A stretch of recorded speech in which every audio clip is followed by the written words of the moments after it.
नमस्कार, बहुत स्वागत आप सभी का। आप देख रहे हैं भारत की खबर। मैं हूं सौरभ शर्मा और आज भारत की खबर में हमारे मेहमान हैं जाने माने पॉलिटिकल कमेंटेटर, ऑथर और फिल्म मेकर शांतनु गुप्ता जी। शांतनु जी, बहुत नमस्कार। स्वागत है आपका।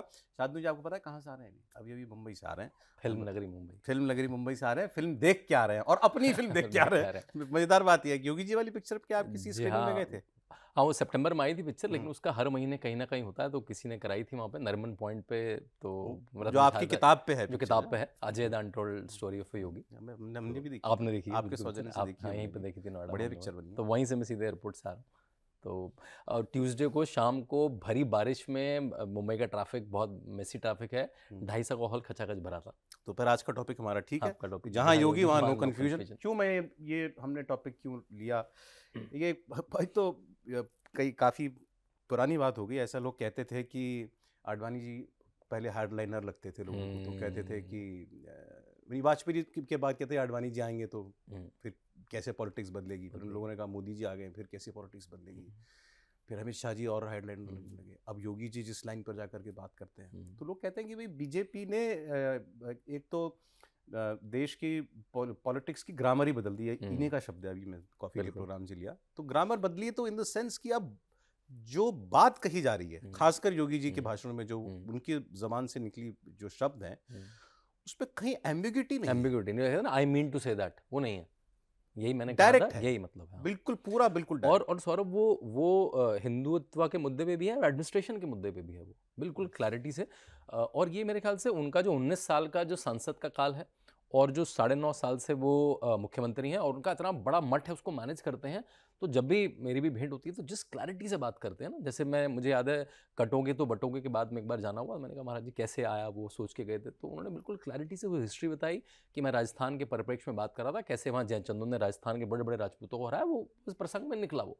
और उनकी हिस्टोरिकल क्लैरिटी रहेगी। मुझे याद है आज भी 2022 का इलेक्शन था, आपको याद है? मेरी किताब आई थी the monk who transformed Uttar Pradesh. मैं कई जगह घूम के आया, मैंने कहा महाराज जी मुझे तो लग रहा है कि आप वापस आ रहे हैं। और इस समय देखिए जनवरी का समय है, चुनाव होने वाला है। आपको याद है 2 नेताओं ने छोड़ भी दी थी पार्टी, समाजवादी चले हाँ। गए थे, बड़ा कन्फ्यूजन था उस हम्म। समय ना। मैंने पूछा मतलब योगी 2.0 का क्या वो रहेगा, क्या फ्लेवर रहेगा? तो उनका देखिए उस समय के आदमी क्या कहेगा ये चुनाव, ये जाति, उन्होंने कहा यूपी को वन ट्रिलियन इकोनॉमी बनाना है। हम्म। अब इसे क्लैरिटी कहते हैं ना, बिल्कुल सॉल्व यूपी को वन ट्रिलियन इकोनॉमी बनाना है और वो चुनाव जीत गए। अभी मुख्यमंत्री की शपथ नहीं ली है, टेंडर फ्लोट हो गया। जब वो एक्टिंग चीफ मिनिस्टर में टेंडर फ्लोट हो गया, मुख्यमंत्री के 2 महीने के बाद डेलॉयट आ गई और वो चल रहा है। या उन्होंने जब किसी ने अभी मेरे ख्याल से एक व्यक्ति ने घेरना चाहा उनसे कि आप तो राम के वंश में नहीं, आप तो आपको राजपूत राजनीति से जोड़ते हैं लोग। मैंने कहा मैं राम के वंश में हुआ, मुझे इसका गर्व है। हम्म। अब कोई बच भी सकता था, नहीं मैं तो संत हूँ, ये हूँ, कुछ वो क्लैरिटी उनकी क्लियर है हर चीज़ में, नहीं, हिंदुत्व जैसे के उनके मुद्दे अभी पे भी। अभी हाल के स्टेटमेंट, एक तो ये राम मंदिर वाले मुद्दे पर जो कुछ हो रहा है उस पर मैं भी आता हूं। जैसे उनका स्टेटमेंट मुझे एक कभी बड़ा अच्छा लगा। उन्होंने किसी जगह जब वो नोएडा वाला प्रकरण बार बार सुनाते हैं, जब भी हुँ, नोएडा आते हैं तो याद ज़रूर दिलाते हुँ, हैं कि पहले हुँ, कोई मुख्यमंत्री नोएडा नहीं नहीं आता था। आता था। तो उन्होंने भी कहानी बताई सुनाई कि भाई मुझे फ़ोन आया पीएमओ से, प्रधानमंत्री कि हाँ भाई प्रधानमंत्री कार्यालय से, कि ठीक है। प्रधानमंत्री का कार्यालय हाँ, का एक कार्यक्रम लग रहा है हुँ। वो नोएडा का आने का उनका, और आप किसी मंत्री को भेज हाँ, दीजिएगा। वैसे तो उन्होंने कहा कि मुख्यमंत्री का प्रोटोकॉल होता है, किसी भी प्रदेश में, हाँ, तो चाहे वो वो उन्होंने अपोज़िशन खुद हो। ही बताया कि मुझे हुँ, कहा गया पीएम से आप किसी मंत्री को यू वहाँ कैन पर फ़ॉरगो द डिप्यूट प्रोटोकॉल। कर दीजिए। हाँ, कि आप तो नहीं आएँगे तो मंत्री को भेज दीजिए। तो उन्होंने कहा क्यों? वो तो मुझे ही आना पड़ेगा वहाँ पे। नहीं, नहीं, लेकिन उन्होंने कहा मैं मुख्यमंत्री, हूँ नोएडा में। हाँ, उसके बाद हाँ, उसके बताया बाद बोला हाँ, कि मैं तो खुद ही नोएडा में नोएडा बैठा में। हूँ। तो उन्होंने कहा कि मैं आध्यात्मिक हूँ, रूढ़िवादी नहीं हूँ। रूढ़िवादी नहीं हूँ। मेरे ख्याल से देखिए ना जब उनसे बात होती है तो एक चीज़ और अच्छी होती है। देखिए उन्होंने बीएससी की पढ़ाई करी, उन्होंने एमएससी अपनी छोड़ दी कुछ महीनों पहले। उसके बाद जो गुरुकुल की पढ़ाई होती है, तो गुरुकुल की पढ़ाई में सबसे बड़ा पार्ट होता है, वो लोग अष्टाध्यायी का अध्ययन करते हैं। चाहे बाबा रामदेव से तुझिए, तो अष्टाध्यायी इज़ नथिंग बट बड़ा शब्दकोश होता है उनके पास। तो हर शब्द की बिल्कुल क्लैरिटी से एक शब्द होता है। वो उनकी आपने देखा है कभी फम्बल करते हुए नहीं। उनको कि मतलब ये बोलने का मतलब उनके उच्चारण की जो शुद्धता है, उनके शब्दों का जो चयन है, जैसे आपने कहा इतने बड़े बड़े महीन शब्द हैं। मैं क्या बोला आपने? मैं आध्यात्मिक हूँ, मैं रूढ़िवादी नहीं हूँ। रूढ़िवादी नहीं हूँ। कि भाई मैं नोएडा में नहीं आऊँगा, ऐसा। और वो नोएडा में कितनी बार आ चुके हैं, अब तो हम लोग गिनती भूल चुके हैं। हुँ। तो सो ये क्लैरिटी है, ज़ोर सो की ये क्लैरिटी है। आपको उनके मतलब सार्वजनिक जीवन के हर एस्पेक्ट में दिखाई दिया? ये उनके हर एस्पेक्ट में दिखाई दिया। मैंने कभी भी किसी चीज़ पे उनसे मतलब डाउटफुल नहीं सुना, चाहे वो कितनी भी उनसे महीन बात पूछी हो, अरे, मैंने उनको राम मंदिर चोरी वाले मुद्दे पर भी एक बार भी एक डिफेंसिव बार होते भी। नहीं सुना। जबकि सोचिए मतलब भाजपा का प्रवक्ता डिफेंसिव दिखा। आपको वीएचपी के लोग एक आध बार इंटरव्यू में डिफेंसिव दिखे। उन्होंने कहा कि बिल्कुल। और देखिए उनकी इस क्लैरिटी से ही लोग संतुष्ट भी हैं कि यार हुँ। योगी है तो कुछ गड़बड़ नहीं हो सकता। हुँ। उन्होंने मतलब उनके लिए जैसे उन्होंने अतीक अहमद को ट्रीट करा होगा, ऐसी वो चंदा चोरों को भी ट्रीट करेंगे। वो उन्होंने देखा हर, और उन्होंने देखा भी, लोगों ने उसको इसको देखा भी, मतलब केवल कहा नहीं, उन्होंने डिस्प्ले भी करा। और क्योंकि उनको मैंने देखा कानून का ज्ञान बड़ा बड़ा सटीक है। मैंने देखा है जब भी कोई यूपी सरकार का कोई केस होता है तो लॉयर्स पहले उनसे मिलके जाते हैं। उल्टा होता है नॉर्मली, लॉयर्स आके ब्रीफ करते हैं चीफ मिनिस्टर को, चीफ मिनिस्टर से ब्रीफ लेके जाते हैं। देखिए 19 साल पार्लियामेंट में रहना कोई आसान नहीं, बहुत आई थिंक भारत का अकेला उदाहरण है जो 19 साल पार्लियामेंट में रह के कोई व्यक्ति मुख्यमंत्री बना हो। 2 साल 5 साल 19 साल पार्लियामेंट के, 10 साल हाँ, चीफ मिनिस्टर 10 साल चीफ मिनिस्टर के। तो जो क्लैरिटी है वो खतरनाक है। मैंने तो ऑफिसरों के साथ ऑपरेट करते हुए देखा है। मुझे याद है कि एक बैठक में उन्होंने एयरपोर्ट्स पे बोलना शुरू करा, क्योंकि एयरपोर्ट पे बहुत बड़ा फोकस है जनरली। 17-18 एयरपोर्ट हो गए, तो मतलब वो टर्मैक, बोइंग, एटीसी, तो वो पार्लियामेंट में रहने से आता है, वो मल्टीपल कमिटीज में रह चुके हैं। सच मुझे याद आ गया, कल मैं एक्स पर जो है ट्विटर पर एक खबर देख रहा था कि यूपी में कांग्रेस ने या कौन सी पार्टी ने जाने, कुशीनगर में भी एयरपोर्ट है ना। कांग्रेस को ऐसे कह रहे कौन सी नहीं, मुझे पार्टी, याद नहीं आ रहा कि कौन रीजनल सपा पार्टी थी कि कांग्रेस थी। अब ऐसा लग रहा है कोई रीजनल पार्टी बोल रहा हूं। नहीं, इन दोनों में से कौन सी थी मुझे ये क्लियर नहीं है। कुशीनगर में एयरपोर्ट बन गया, कुशीनगर में एयरपोर्ट बन गया। कुशीनगर में बुद्धिस्ट बड़ा स्पॉट है। सो वो प्रोटेस्ट कर रहे थे कि हमें यहाँ से रेगुलर फ्लाइट चाहिए। नहीं चल रही थी यहाँ। अब आप ये सोचिए कहां से कहां पहुंच गया। एयरपोर्ट बन गया, आज प्रोटेस्ट और एयरपोर्ट सड़कों के लिए नहीं, मतलब प्रोटेस्ट सड़कों के लिए हुआ करते थे। हाँ, सड़कें तो आज ये है कि हमें यहाँ से रेगुलर फ्लाइट चाहिए। देखिए उसका भी good thing, it's a good thing, क्योंकि वो है क्या, गोरखपुर से जो कुशीनगर का एयरपोर्ट है 1.5 घंटे, एयरपोर्ट्स में अपने कंपटीशन शुरू हो गया। क्योंकि जैसे रोड में वहाँ रेवेन्यू होता है, तो लोग कहते हैं कि यहीं गोरखपुर उतर के 1.5 घंटा चले जाएंगे, लेकिन कुशीनगर में हमें भी एयरपोर्ट अपना चलाना है, तो हमें रेगुलर फ्लाइट दीजिए। तो मुझे तो वो देखकर खबर देख के अच्छा लगा। सच हेल्दी कंपटीशन। हाँ नहीं, जैसे लेकिन ये जो चोरी वाली जो बात है, ये सिंस आप कनेक्टेड रहते हैं, वो इसको कितना गंभीरता से लिया मुख्यमंत्री ने? बिल्कुल गंभीरता से लिया। जैसे ही राम मंदिर ट्रस्ट की तरफ से आया, उन्होंने 4 घंटे में एसआईटी गठित करी। एसआईटी में उनके देखिए उनकी ऑफिसर की मैपिंग बड़ी खतरनाक है। आपको पता होगा समाजवादी पार्टी के समय में ना तो कैबिनेट मीटिंग हुआ करती थी और वो नोट घूम जाता था, ना ऑफिसरों की जानकारी होती थी। ऐसा भी हुआ है कि मंत्री, एक योगी जी को किस्सा सुनाते हैं, मंत्री एक बैठक में पहुंचे, उन्होंने अपने प्रिंसिपल सेक्रेटरी को उस कार्यक्रम में मिले। उनका आप कौन के सर, मैं आपका प्रिंसिपल सेक्रेटरी। योगी जी सुनाते हैं इस किस्से को। अच्छा, क्योंकि ऑपरेटिव नहीं होते थे। अखिलेश यादव पंचम तल जहाँ से सीएम ऑफिस है वहाँ नहीं जाते थे, वो अपने लिविंग स्पेस से ऑपरेट करते थे। अच्छा, तो यहाँ पे उन्होंने एक 2004 का आईएएस ऑफिसर, एक 2009 का आईपीएस ऑफिसर जो सीबीआई में रह चुका है, वो उनको उनकी कुंडली भी पता है। उनको ये पता है मेरा ऑफिसर आईटी से है, मतलब क्योंकि ऑफिसर भी किसी बैकग्राउंड से आता है ना, कौन सा ऑफिसर मेरा सीए है तो उसको क्या ज्ञान होगा, वो भी उनको पता है। उनको बैकग्राउंड्स पता है उनके, कौन, उनको हर जिले का आप ऐसे पूछिए, डीएमएसपी तो बहुत दूर की बात है, उनको डीपीआरओ, उनको सीईओ, उनको सीएमओ, वो भी नाम से रटे, उसका बैकग्राउंड भी पता है, वो कहाँ से आता है, उसने कुछ गड़बड़ करी है, उसका पुराना बैकग्राउंड क्या है वो पता है। तो मेरे ख्याल से योगी होने का, देखिए वो सुबह 2:45 बजे उठते हैं, अपना नित्यक्रम प्राणायाम करके वो अपनी जनता दरबार 7:30 बजे लेना शुरू कर देते हैं। 9 बजे 7:30 बजे फोन आ जाता है उनके, तो बल्कि अधिकारी कहते हैं भाई हम तो रात को 10, 10:30, 11 बजे काम कम करा था, हमारा तो वो लाइफस्टाइल नहीं है। तो अब जो उनके बिल्कुल क्लोज ऑफिसर्स हैं वो उसी तरह के ऑफिसर हैं जो उस टाइप के लाइफस्टाइल को जी सकते हैं। हम दिन में जब मैं अपना पहला प्रोग्राम करता हूँ, उससे पहले तो उनकी रैली हो चुकी होती है। बल्कि उन्होंने एक बार एक अखिलेश यादव पे जायब भी करी थी कि जब तक मैं 4 जिलों का दौरा करके वापस लखनऊ पहुंचता हूँ, मेरे विरोधी तो सो के भी नहीं उठते। क्योंकि अखिलेश यादव के बारे में एक चर्चित है लखनऊ में कि वो 11 बजे उठते हैं, 12 बजे उठते हैं। ये और जो ये चोरी वाली जो बात है, इस पर क्यों डिफेंसिव नहीं है योगी आदित्यनाथ? एक तो ये कि भाई ठीक है, डिफेंसिव क्या होना, चोरी हो गई, मेरा मैं मुखिया हूँ प्रदेश का और मैं कार्रवाई करूंगा, ये तो एक बात हुई, ये उनकी यूएसपी भी है।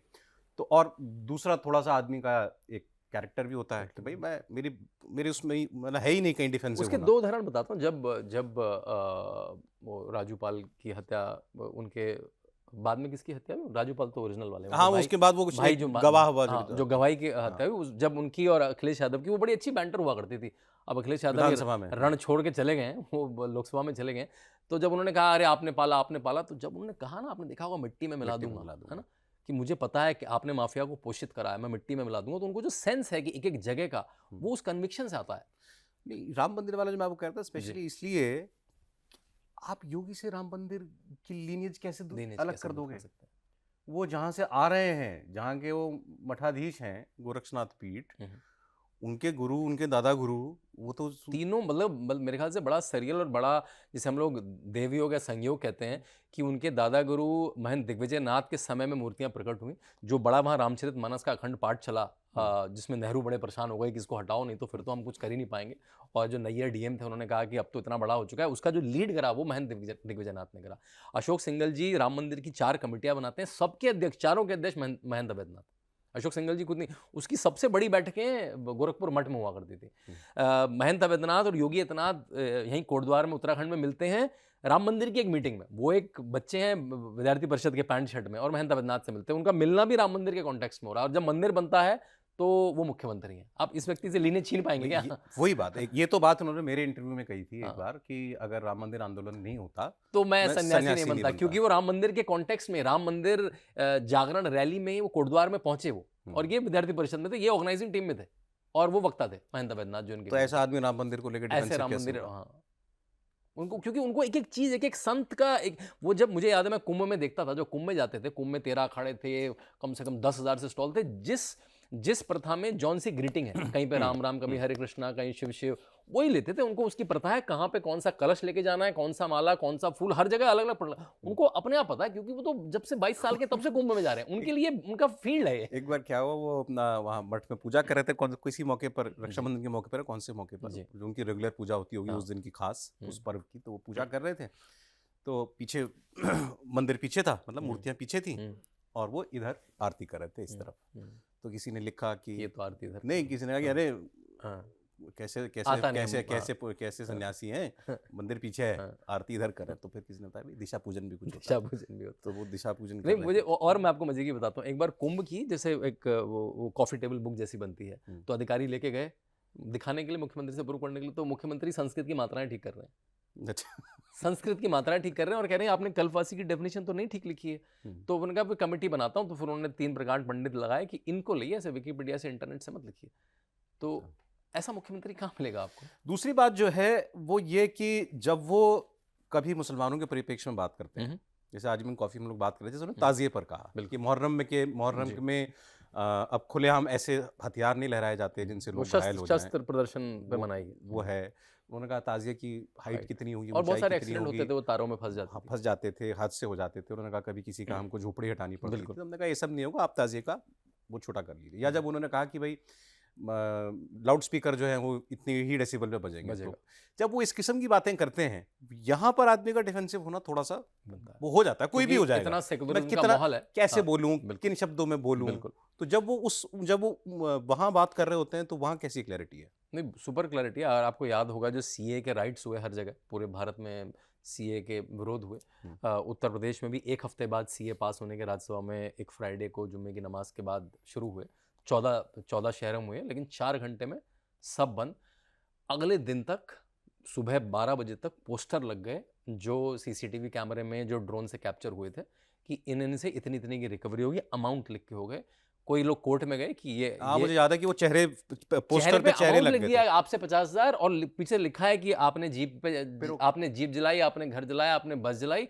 और फिर कोर्ट ने कहा कि नहीं ये तरीका नहीं है, तो लॉ पास कर दिया एक गवर्नमेंट ऑर्डर करके कि ये ऐसे ही एक सुप्रीम कोर्ट का एक प्रेसिडेंस था कि आप माफिया से या राइटर से रिकवर कर सकते हो।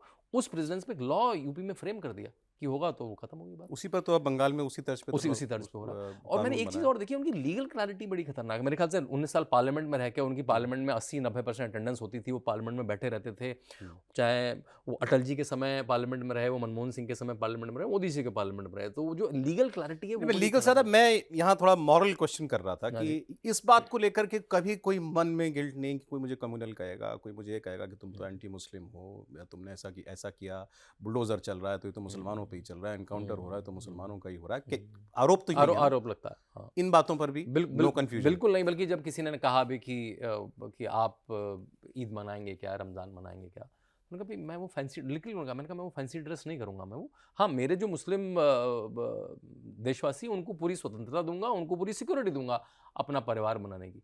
तो ये जो हमारे देश में हो गया कि भाई ये फैंसी ड्रेस पहन के टोपी पहन लेंगे और ये कर लेंगे, वो उससे बिल्कुल दूर रहे और क्लैरिटी से बोला भी उस पर। और क्योंकि लोगों ने देखा भी ना, जब विकास हो रहा है तो जो उत्तर प्रदेश का मुसलमान है उसका भी धंधा बढ़ रहा है। यूपी का पुलिस प्रशासन कहीं कोई भेदभाव नहीं करता, देखिए खासकर पुलिस। कुछ लोग कई बार होता ना, आपको नंबर बनाने के लिए कि मैं और ज्यादा करूंगा, तो उसकी भी फिर क्लास लग जाती है, उसकी भी क्लास लग जाती है, बिल्कुल क्लास लग जाती है अगर कोई नंबर बनाने के लिए एक्स्ट्रा कुछ कर रहा हो। और जहां पे बिल्कुल है वो अपने पुलिस वाले को डिफेंड भी करते हैं। यार आपको याद हो संभल में जो सीओ अनुज थे, उन्होंने होली पे एक बयान दिया था, तो आप लोगों ने डिबेट भी चलाई थी कि भाई सीओ की इतनी क्या औकात है, इतना बड़ा स्टेटमेंट देगा। एक बड़े चैनल के इंटरव्यू में जब लोगों ने पूछा कि आपके तो एक छोटे पुलिस के अधिकारी ऐसी बात कर रहे हैं, तो पहले तो उन्होंने कहा भाई वो पहलवान आदमी पहलवान है, आदमी है। फिर उन्होंने डिफेंड करा कि उसने गलत ही क्या बोला, होली तो एक बार आती है साल में, उस दिन आप बाकी कार्यक्रम रोक दीजिए। तो जिसे हम लोग कहते हैं ना कि अनअपोलोजेटिक अपने फेथ के बारे में। और देखिए अगर आप इसको ग्लोबली कंपेयर करें, मेरा विश्व में कई जगह जाना होता है, तो ये सुनने में बात अजीब सी लगती है क्योंकि भारत में ओवरटर्न विंडो चेंज हो गया, मेजोरिटी से ही देश चलते हैं सारे। जैसे कौन सा यूरोपियन देश है जो 10 दिन बंद नहीं हो जाता क्रिसमस के समय? कौन सी यूरोपियन यूनिवर्सिटी है जिसके अंदर चर्च नहीं होता? ऑफिशियल ऑक्सफोर्ड यूनिवर्सिटी का ऑफिशियल चर्च होता है। ट्रंप से लेकर हर व्यक्ति ने बाइबल पे शपथ ली है, उसके पहले एक चर्च में कार्यक्रम होता है, शपथ के बाद एक चर्च में कार्यक्रम होता है, और ये स्टैंडर्ड प्रोसीजर है अमेरिका से लेकर यूरोप में। लेकिन हम अगर मेजोरिटी बिहेव करेंगे तो नहीं, कैसे? ओबामा ने भी, जिनके पिताजी सब मुसलमान थे, सब वहां पे ओबामा के पिताजी मुसलमान थे सर। हाँ, बराक हुसैन ओबामा उनका पूरा नाम है। हाँ, वो अब वो क्रिश्चियन फेथ मानते हैं। हमारे यहाँ वो रही नहीं, हमारे यहाँ नहीं, हमारे वो ओवरटर्न विंडो सेकुलरिज्म करके ऐसा कर दिया कि अपना धर्म मानना भी मुश्किल हो गया। आप टीका लगा के जाएंगे तो आपको कहेंगे यार तो संघी हो गए। तो वो जो ओवरटर्न विंडो कांग्रेस ने चेंज करी, उसको नरेंद्र मोदी ने 10 साल में उत्तर प्रदेश में योगी आदित्यनाथ ने फिर से स्थापित कर दिया। भाई सरकारें किसी भी रहेंगी, मेरा धर्म हिंदू है तो मैं हिंदू रहूंगा। चुनावों में रैलियां ज्यादा होती हैं, इसलिए हमको नेताओं के भाषण ज्यादा सुनाई देते हैं या याद रह जाते हैं। लेकिन ऐसा भी होता है कि नेता लोग चुनावों में अलग तरीके से बात करने लगते हैं। क्या ये योगी जी के लिए कह सकते हैं? मेरे ख्याल से आप कभी देखें उनकी टोन में फ़र्क नहीं देखेंगे, वो वैसे भी उतनी, बल्कि एक इंग्लिश में बड़ा इंटरेस्टिंग स्टेटमेंट है चुनावों के लिए, अमेरिकन पॉलिटिक्स के लिए, that you campaign in poetry, you govern in prose. मतलब आप तब एक अलग लहजे में होते हैं, तब फ्लेयर में होते हैं, वो एक अलग फ्लेयर है, उससे आप ज़्यादा वैसी गवर्नेंस होगी ऐसा नहीं। योगी आदित्यनाथ के मामले में नहीं है, जो उन्होंने कहा वो उन्होंने करा, और वैसे ही उनका शासन चलता है। वो अपनी वो कोई स्कीम को अनाउंस करते हैं तब भी वैसा है, चाहे वो बंगाल के चुनाव में जाएंगे तब भी वैसा है। तो एक जो आरोप उन पर और लगता ही रहा है लगातार, वो कि भाई वो जातिवाद वाला, कि भाई ठाकुरों का ज्यादा प्रभुत्व उत्तर प्रदेश के अंदर है। अब ये 10 साल से बहस है तो मैं उस बहस में नहीं पढ़ रहा हूँ, लेकिन उनका एक स्टेटमेंट मुझे याद है, जब ये बात होने लगी तो उन्होंने कहा कि भाई जाति का गौरव तो हर किसी को होना चाहिए। हिंदूवादी नेता, वो भी उनके कलेवर का, और वो ये कह रहा है जाति का गौरव भी करो। यहाँ कंफ्यूजन है कि क्लैरिटी है? नहीं, बिल्कुल क्लैरिटी है। उनसे जैसे कहा किसी ने, उन्होंने कहा मैं गर्व करता हूँ कि मैं श्री राम के कुल में, वो अयोध्या का इंटरव्यू है, बाहर नदी में किसी चैनल में चल रहा है, मैं श्री राम के कुल में जन्म लिया है। और फिर उन्होंने आगे बात में ये भी कहा कि भाई संत की कोई जाति नहीं होती, ये भी कहा, लेकिन उनके कुल में जन्मा हूँ, आज संत हूँ। देखिए बिल्कुल क्लैरिटी, जन्मा उनके कुल में, आज संत, और संत की कोई जाति नहीं होती, वो बिल्कुल क्लैरिटी है उनकी। एंड अदरवाइज मतलब पॉलिटिक्स में तो खूब करना पॉलिटिक्स पड़ता है। में भी लोगों ने देख लिया ना कि भाई उनके जो खास एडवाइजर है अवनीश अवस्थी, अर्थवत ब्राह्मण है, इस समय चीफ सेक्रेटरी गोलर तो बनी है, उसमें ओबीसी भी है, उसमें सब है। तो क्या करते हैं लोग, क्या करते हैं, अगर कुछ समय के लिए कोई चीफ सेक्रेटरी सिंह रहा हुआ, देखिए ठाकुर को बना दिया। उनके सामने 8-9 डीजीपी रह चुके हैं, एक डीजीपी अगर ठाकुर, देखो ठाकुर बना दिया, बाकी समय चुप हो जाएंगे। तो देखिए इस समय 24/7 की राजनीति में, मीडिया में, जनता को बहुत जोर का बेवकूफ़ बना नहीं सकते। जनता खुद ही चेक कर लेती है चैट जीपीटी में, यार तो झूठ बोल रहा है। वो क्या करते हैं, 75 के 75 डीएमओ के नाम लिखते हैं और झूठ नाम लिख के कहते देखो इसमें से 40 ठाकुर है। उसमें पता लगा उसमें 10 तो कुर्मी है, उसमें कुर्मी भी सिंह लिखते हैं, क्योंकि जैसे स्वतंत्र देव सिंह, तो वो नहीं चिपक पाता। 75 जिले, 25 करोड़ जनता, इनको गवर्न करना, तो हर नेता, हर मुख्यमंत्री का अपना गवर्नेंस का स्टाइल होता होगा। इनका क्या है? देखिए एक तो आपने बिल्कुल ठीक कहा, और 80 लोकसभा, 403 विधानसभा, और अगर जनसंख्या की दृष्टि से देखा जाए तो 5वां या 6ठा सबसे बड़ा देश रहता है, पाकिस्तान से साथ कंपटीशन रहता है उत्तर प्रदेश की जनसंख्या का।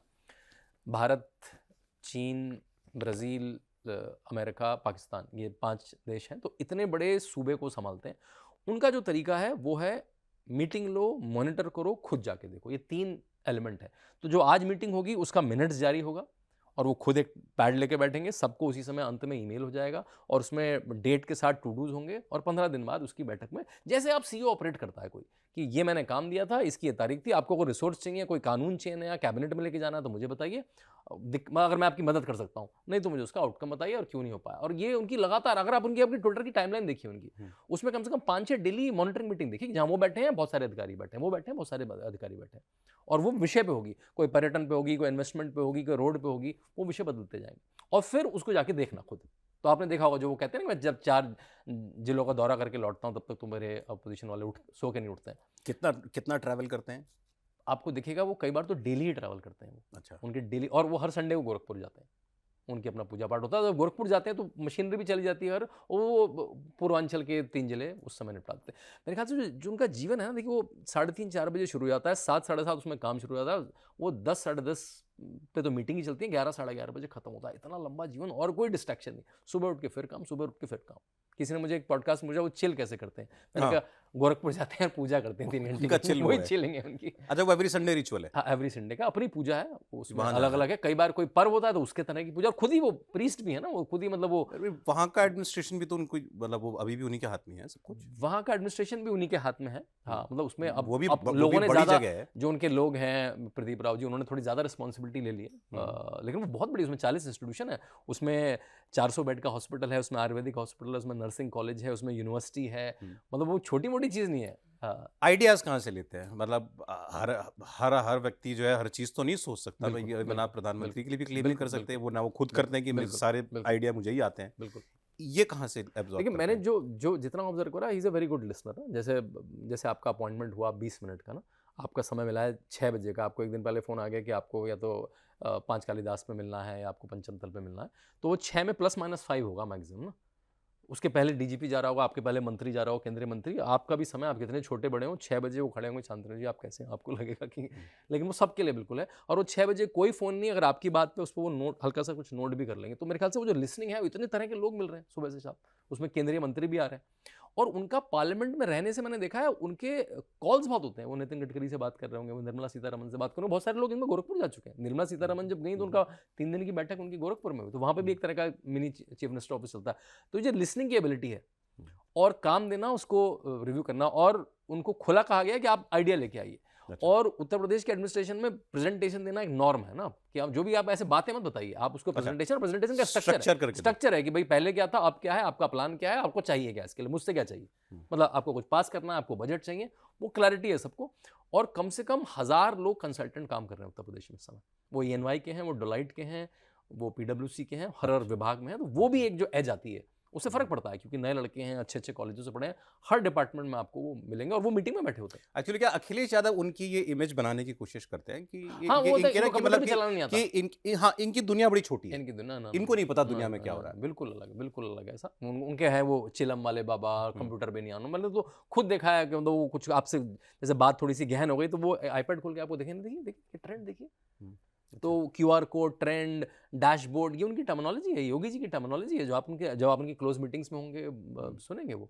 और वो लोग कहते हैं अंग्रेजी नहीं आती, वो अंग्रेजी में पढ़ते हैं। बिल गेट्स जब मिलने गए थे, तो उन्होंने पूरा हेल्थ का कुछ इशू था, उन्होंने पूरा मेमो खुद रीड अभी करके, आपने जो उससे पहले बात बताई वो ज्यादा मुझे अच्छी लगी, वो स्पेशलिस्ट पर रिलाई करते हैं, स्पेशलिस्ट आइडियाज स्पेशलिस्ट भी लेते है, हैं, रिलाई नहीं करते, मतलब लेकिन उनका भी ideas इनपुट के लेते हैं। लिए। हाँ, उनका भी इनपुट लेते हैं। हाँ, ओके। और उनको सेंस है, आप उनको एक कॉम्प्लिकेटेड टॉपिक समझा सकते हैं। आप जितने, जैसे अभी वो बैंगलोर गए, अभी जब अयोध्या विवाद चल रहा था, उसके बीच वो बैंगलोर हुआ है। उन्होंने 3 बड़ी अलग अलग होटल्स में मीटिंग करी। उसमें अलग अलग सेक्टर थे, कौन सा इंफ्रास्ट्रक्चर का है, कौन सा IT का है, कौन सा डेटा सेंटर का है, और उसकी लीड योगी जी खुद लेते थे, खुद ही पूरी पॉलिसी बताते थे। वो हमारे यहाँ 22 उत्तर प्रदेश में सेक्टोरल पॉलिसीज़ हैं कि क्या आपको बेनिफिट मिलेगा उत्तर प्रदेश आएंगे तो, कहाँ पे आपको GST में राहत मिलेगी, कहाँ ज़मीन में। उनको एक एक पैरामीटर रटे। जो विजय किरण आनंद इन्वेस्ट यूपी के CEO कह रहे हैं, मुझे नहीं याद है वो सारी चीज़ें, जो ऑफिसर्स का काम होता है, जिसने वो क्रिएट करी है, कि मैं एक एक का एलिमेंट एकदम से नहीं बता सकता, मुझे एक बार रेफर करना पड़ेगा। अगर योगी जी को एक एक एलिमेंट याद है कि कहाँ पे GST की रियायत है, कहाँ पे ज़मीन की रियायत है, कहाँ पे लैंड बैंक है, तो मेरे ख्याल से शायद योगी रहने से होता होगा। कोई डिस्ट्रैक्शन नहीं है, मेमोरी पावर सुपर है, और फोकस है इस काम पे, उससे फ़र्क पड़ता होगा शायद। फाइनली क्योंकि हम लोग हैं तो नेता ही, और इलेक्शन भी आने वाले हैं उत्तर प्रदेश के अंदर, हमने देखा है नेताओं को इलेक्शन में अगर खासकर ये आभास हो जाए ना कि भाई कुछ नाव गड़बड़ा रही है, तो अजीब व्यवहार बदल जाता है।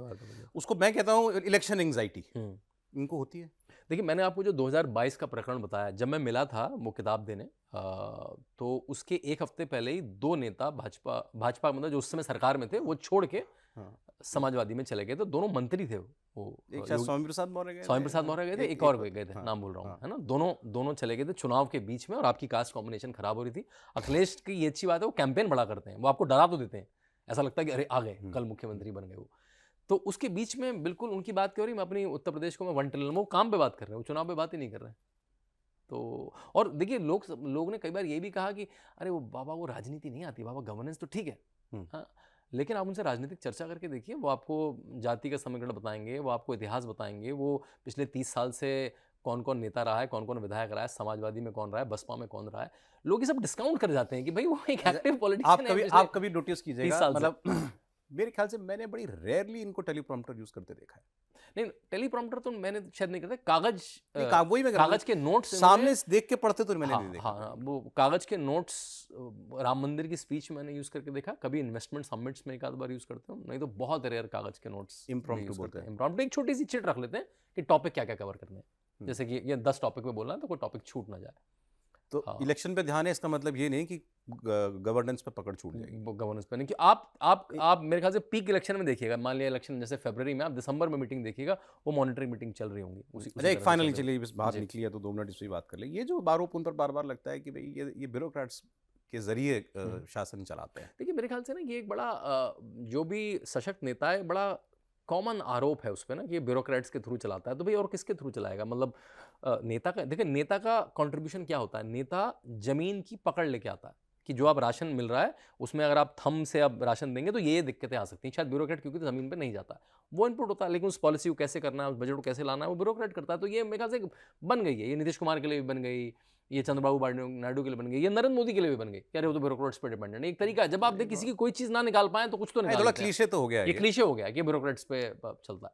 भाई जिस व्यक्ति को खुद एक एक चीज़ पता है, और वो ये मेरे ख्याल से एक तरह से कमेंट्री हो सकती है कि बाकी नेताओं को भी अपना स्तर बढ़ाना पड़ेगा। जो भाजपा के नेता है उनको भी, अपना जो मंत्री है उनको भी अपना स्तर बढ़ाना पड़ेगा। मंत्रियों को फ्रीडम देते हैं, मंत्रियों को एक स्पेस डिसेंट उनके पास है। हाँ, उनके पास स्पेस है। देखिए अगर आप उसको, जैसे हर मंत्री को कहा गया है कि आप हफ्ते में 2 दिन फील्ड पर हैं, अब वो नहीं करेगा तो उसकी दिक्कत है कि आप फील्ड पर हैं। मतलब अगर आप शिक्षा के मंत्री हैं तो स्कूल में जाके पढ़ाएं, बल्कि खुद देख दें। अगर आप बिजली के मंत्री हैं तो जाके खुद देखें अच्छा। ट्रांसफार्मर कहाँ लगा है। सबको बिल्कुल हार्ड इंस्ट्रक्शन है कि आपको 2 दिन, जो भी विभाग है, आपके भवन है तो उसको खुद जाके देखें, क्योंकि उनकी खुद की राजनीति वैसी है। इंटरनल पार्टी पॉलिटिक्स से कैसे डील करते हैं? सेंस है उनके भी, ऐसी कोटरी कोई नहीं है उनकी। आपने कभी नहीं देखा होगा कि कोई भी कह सके कि ये उनका खास नेता है। नहीं, लोग तो ये हाँ। उल्टा आरोप लगाते हैं कि उन्होंने अपना आदमी नहीं बनाया, अपना आदमी नहीं बनाया। देखिए वो क्योंकि वो एक, देखिए हम क्या शांतनु करते हैं- गुप्ता जी को छोड़ के। हाँ अरे नहीं, बहुत बड़ी बात कर रहे हैं आप। मैं तो लेखक हूँ बस। क्योंकि लोग कहते हैं एग्जिस्टिंग फ्रेमवर्क, उनको पता है ये इसकी कोटरी होती है, उसकी केजिंग कैबिनेट होती है, उसका खास आदमी है, इस कपल में वो काम करता है ना। ये क्योंकि स्टैंडर्ड फ्रेमवर्क है तो हम उनमें भी ढूंढते हैं इनका स्टैंडर्ड कोटरी क्या है। कोई उनकी नहीं नहीं है कोटरी, उनके हैं। देखिए आप कोई ऐसी इन्वेस्टमेंट की समिट नहीं होगी जिसमें सुरेश खन्ना जी साथ में ना हो। आप सुरेश खन्ना जी के भाषण सुनिएगा, आपको लगता है कि 7 बार के विधायक हैं, बूढ़े हो चुके हैं, वो इनकोहेरेंट होंगे। वो भी उसी तर्ज पे बोलते हैं, उनको एक एक डेटा पॉइंट याद है अपने बजट का, और उसी प्रखलता से बोलते हैं। वो इतने चर्चित ना हो, लेकिन वो उन्होंने अपने लोग बना, उनको पता है कि कौन आदमी मेरा कहाँ पे काम आएगा। तो आपके मन में तो मुझे कोई डाउट नहीं लग रहा कि तीसरी बार आना तय है इनका। तो मुझे लग नहीं रहा, ना तो राजनीतिक रूप से, और देखिए उत्तर प्रदेश की आप ना एक बार मुख्यमंत्री की लिस्ट देखना शुरू करिए, गोविंद वल्लभ पंत से लेकर योगी आदित्यनाथ तक।